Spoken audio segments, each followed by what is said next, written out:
What is your relationship with time? Are you wired and tired, stressed and overwhelmed, busy and going nowhere? Or just want to scale your business?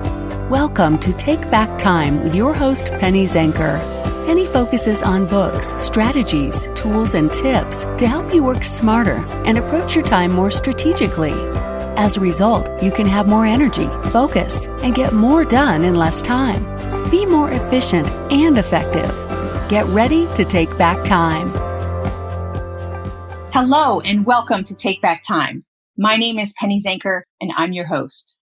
Today, we're going to talk about perfectionism and how to let go of perfectionism, how to rid yourself of this perfectionism, this obsession.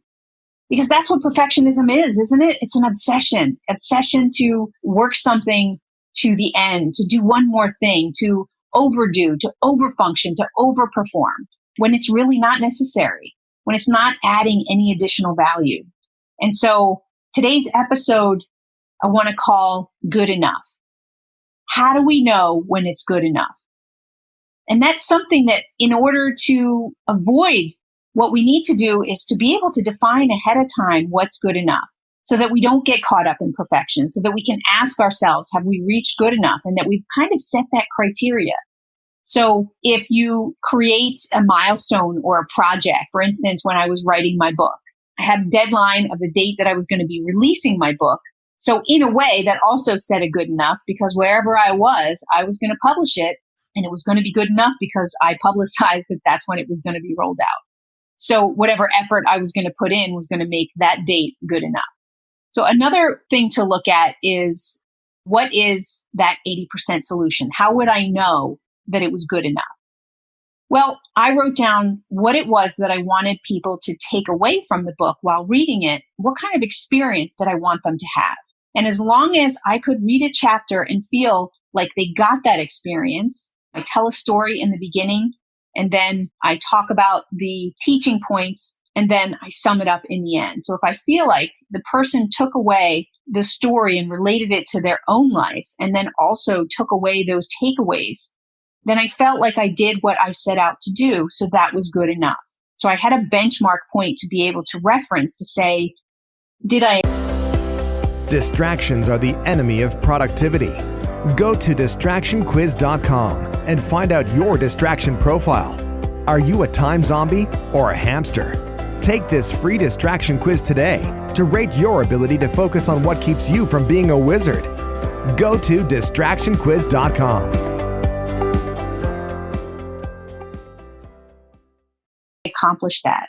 Now, there might have been some errors still left in. I had 4 or 5 editors go through. We went through it many, many times with different sets of eyes, but errors happen. The question I had to ask myself, with those errors, were they big enough, even though I couldn't find them, but you know what I mean? If they stood out, we already got it.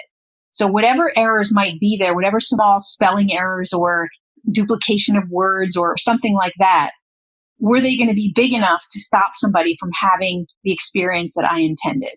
And if the answer is no, and since we didn't find them after so many eyes, I could say no, I did the best that we could within that time frame to mitigate any errors, but I could accept that there were going to be a few errors in that, and that's okay.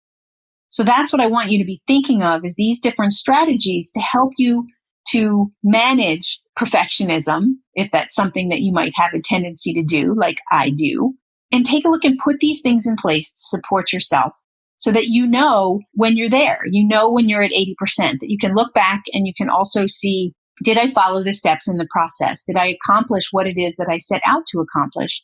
And is this good enough? And when you can define what that 80% point is, you've got some criteria. What your criteria might be different. It might be in terms of how much cost you put into it, how much time was put into it, right? There's various different things that can go into your criteria. And that should be your determining factor of whether or not it's good enough. So that's today's challenge, is for you to take a look at everything that you're doing and identify where you're at the good enough point. Is this good enough? Identify the criteria. And I want to remind you, have to do this before you start, because it's too easy once you get started to listen to all your excuses about why you should keep going, why you should do one more thing. Oh, I'll just do this a little bit more. identify upfront what that criteria is so that you know when you're at your 80% point and that you can stop there. I know it's a challenge, right? I know you just want to go a little further, but really that last 20% of effort is not delivering the value. It's not worth it. And so if you want to take back your time, then that's where you're going to get it back, by not over-functioning and overworking something that really isn't any longer adding the value to the end result. That is a take back time strategy. And my name is Penny Zenker, and I'll see you in the next episode.